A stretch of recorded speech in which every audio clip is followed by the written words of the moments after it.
All right, let's dive into a topic that, really sparks some passionate debate in many Christian circles. This one's compiled by Happy Akonde, and we're looking at the question, should women wear trousers or skirts? We're going to examine the scriptural and historical arguments, all based on Akonde's theological treatise. Now, I know, to an outsider, this might sound a little trivial, right? A holy war over hemlines? But for so many believers, this isn't just about fashion, not at all. The choice between trousers and skirts is seen as a really serious matter of faith, of tradition, and of biblical obedience. It's a debate that sets some very firm rules within churches for generations. So, at the very heart of this whole debate is this common belief. Trousers are masculine, so for a woman to wear them is to blur those God-ordained gender lines. But here's the question we have to ask. How well does that modern idea actually hold up when we look at the historical and biblical record? So, let's do this. Let's peel back those centuries of tradition and look directly at the source material. We're going to explore what Scripture actually says about bifurcated garments, stuff with two legs, like pants. And I think you're going to find the answer is genuinely surprising. So, get this.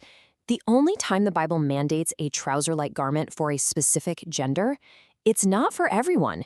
It's a very specific instruction for male priests to wear these linen breeches. And why?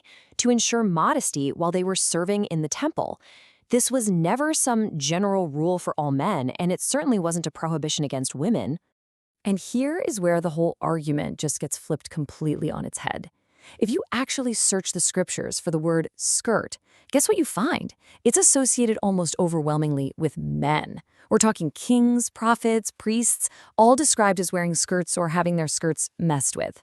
So this modern idea that skirts are only for women, it just doesn't line up with the text. And that leads to this fascinating logical conclusion, doesn't it? The source material points out that if we were going to be perfectly historically literal about all this, well, it would be modern men who'd be compelled to start wearing skirts. It just goes to show you how trying to apply ancient clothing norms directly to today without understanding the principle behind them can lead to some pretty awkward places. Okay, so if trousers weren't forbidden for women and skirts weren't just for them either, what on earth did people wear back then? Well, the evidence points to a lot of shared kind of gender-neutral garments. Just take a look here. These foundational garments, like coats and robes, were worn by everybody. Remember the coats of skins God made in Genesis? That was for both Adam and Eve. Jesus wore a coat, and Dorcas was famous for making them. David wore a robe, and so did Tamar. The distinction wasn't really the fundamental shape of the garment, but more likely the details. The fit, the fabric, maybe the color. This brings us to a really important realization. If the Bible doesn't actually prescribe skirts for women or ban trousers, then maybe we've been asking the wrong question this whole time. The source argues that we need to shift our focus away from specific items of clothing and onto the underlying divine principles for why we wear clothes at all. So what is the actual goal? If God isn't fixated on the specific cut of our cloth, what does he care about when it comes to how we look?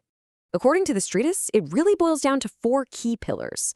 First, gender distinction, just dressing in a way that affirms your identity as a man or woman in your culture. Second, covering of nakedness. That's pretty much the basic point of clothing, right? Third is modesty, asking yourself, do my clothes draw attention to my character or to my body? And finally, simplicity, which is all about prioritizing inner virtue over outward expense. And this verse from 1 Timothy, it just absolutely captures the essence of it all. The focus isn't on a big list of forbidden items. It's about the spirit behind our choices. The ultimate adornment for a person of faith isn't what they wear, but who they are and what they do. Now, the source brings up one last and I think very challenging point. It looks at how these clothing rules get applied, inconsistently. And that reveals a much deeper issue at play. This is the crucial question, isn't it?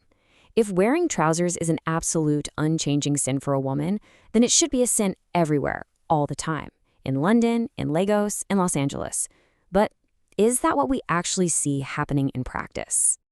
The author points out this fascinating inconsistency.